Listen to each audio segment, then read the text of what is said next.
ছোট্ট একটা গল্প শোনাই, কোরআন হাদিস কোথাও নাই, ভুয়া কথা। সেটা কি? এক লোক মেয়ের বিয়ের সময় 10 লক্ষ টাকা লোন নিয়েছে, 12 বছর পর লোনটা দাঁড়াইছে 1,10,000। বেচারার বিরুদ্ধে হয়েছে মামলা, চিফ জুডিশিয়াল দিছে ওয়ারেন্ট। ওয়ারেন্টের কপি নিয়ে উকিলকে বলছে, ভাইজান আমি তো আর বাঁচি না, গরিব মানুষ, এত টাকা দেবো কোথার থেকে? উকিল বলছে, ঠিক আছে, ওই 10,000 টাকা তুমি আমার দাও, আমি তোমার বাঁচায় দেবো। ঠিক আছে স্যার, দেবো। চলো কোর্টে গিয়ে উকিল বেল পিটিশন দিছে, দিয়ে এক বুদ্ধি শিখাই দিছে, দেখ ম্যাজিস্ট্রেট যাই বলুক আর উকিল যাই বলুক, তুমি খালি বলবে ব্যা ব্যা ব্যা ব্যা, খালি ব্যা বলবে।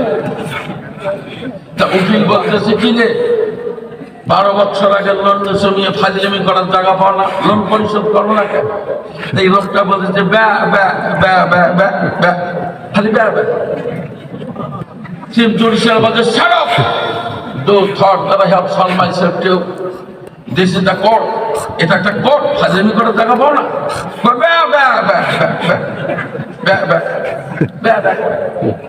কি এখন আসামি পক্ষের যে উকিল, সে উঠে বলছে, your honour sir, that person is really bad bad, লোকটা অরিজিনালি পাগল স্যার, জন্মসূত্রে সে ব্যা ব্যা ছাড়া কিছু বলতে পারে না, কে বা কাহারা এর নামে লোন করেছে সে নিজেও জানে না স্যার, এই পাগলা লোকটাকে এই জেলে দিয়ে কি লাভ হবে? অতএব স্যার আমি অনুরোধ করি স্যার, মামলাটা খারিজ করা হবে। চিফ জুডিশিয়াল দেখলো যেটা তো পাগলা মামলা ডিসচার্জ হলে, পাগলা লোক জেল দিয়ে কি হবে? মামলা ডিসচার্জ হয়ে গেল। উকিল নথিপত্র নিয়ে চল, উকিল লাইব্রেরিতে গিয়ে বলছে, কি রে দেখছিস, বুদ্ধি যদি না থাকে আমরা ওকালতি করি, দেখ কেসটা কিভাবে খেয়া দিলাম। এই লোক চিন্তা করলো 1,10,000 টাকা আমি ব্যয় পায়া বাঁচলাম, আর এর কাছে তো সামান্য 10 লাখ। এখন উকিল লাইনে বলতেছে ব্যা ব্যা ব্যা ব্যা।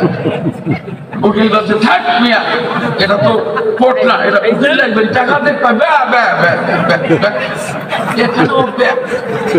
উকিল চিন্তা করলে এত বড় বিপদে পড়ে গেলাম, এটা সাংঘাতিক চিন্তা।